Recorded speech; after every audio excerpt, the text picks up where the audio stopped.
Judges chapter 16. One day Samson went to Gaza, where he saw a prostitute.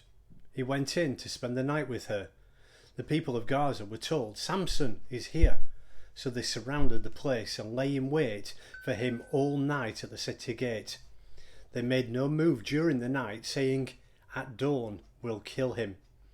But Samson lay there only until the middle of the night. Then he got up and took hold of the doors of the city gate, together with the two posts, and tore them loose, bar and all. He lifted them to his shoulders and carried them to the top of the hill that faces Hebron. Some time later, he fell in love with a woman in the Valley of Sorek, whose name was Delilah.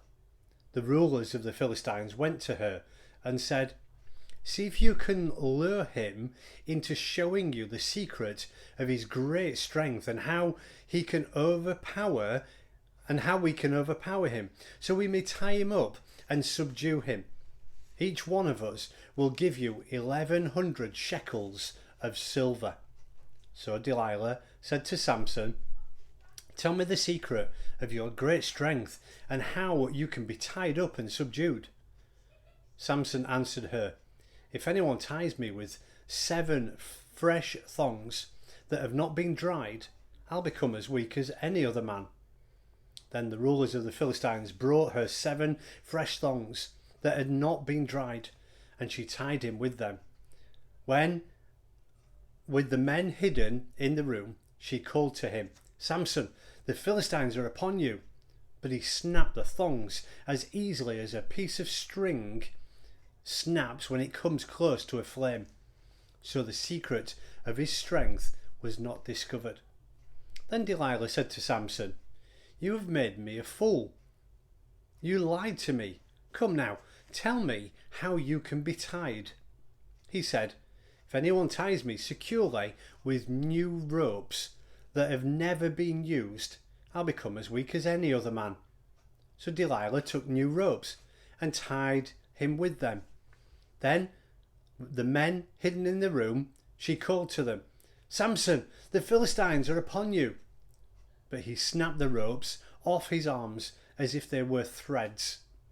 Delilah then said to Samson, "Until now you have been making a fool of me and lying to me. Tell me how you can be tied."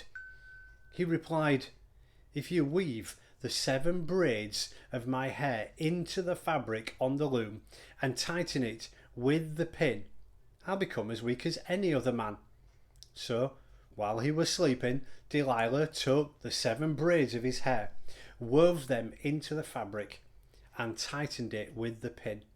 Again she called to him, "Samson, the Philistines are upon you." He woke from his sleep and pulled the pin and the loom with the fabric. Then she said to him, "How can you say I love you when you won't confide in me? This is the 3rd time you have made a fool of me and haven't told me the secret of your great strength." With such nagging, she prodded him day after day until he was tired to death. So he told her everything.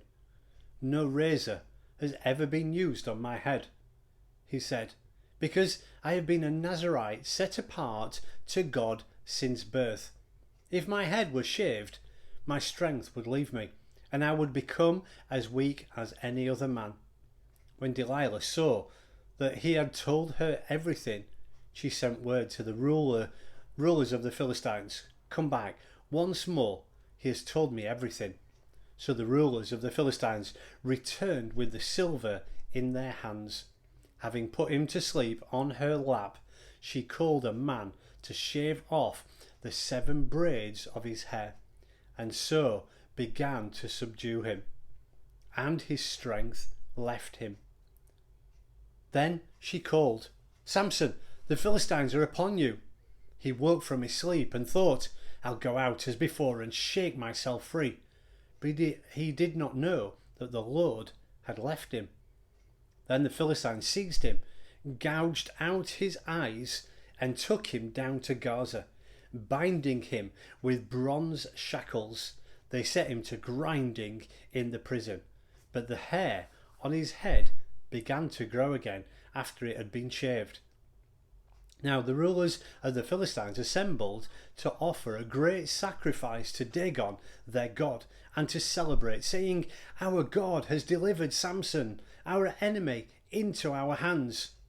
When the people saw him, they praised their God, saying, "Our God has delivered our enemy into our hands, the one who laid waste our land and multiplied our slain."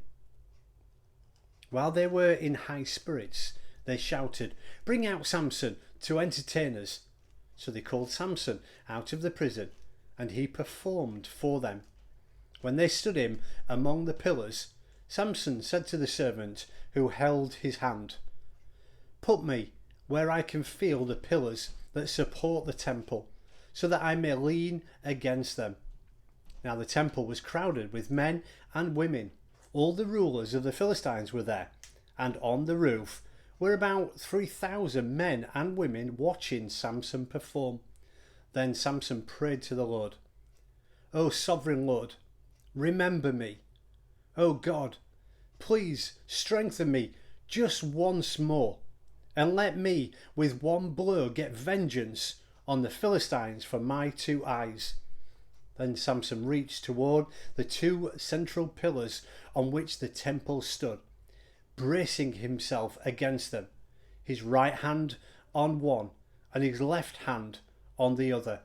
Samson said, "Let me die with the Philistines."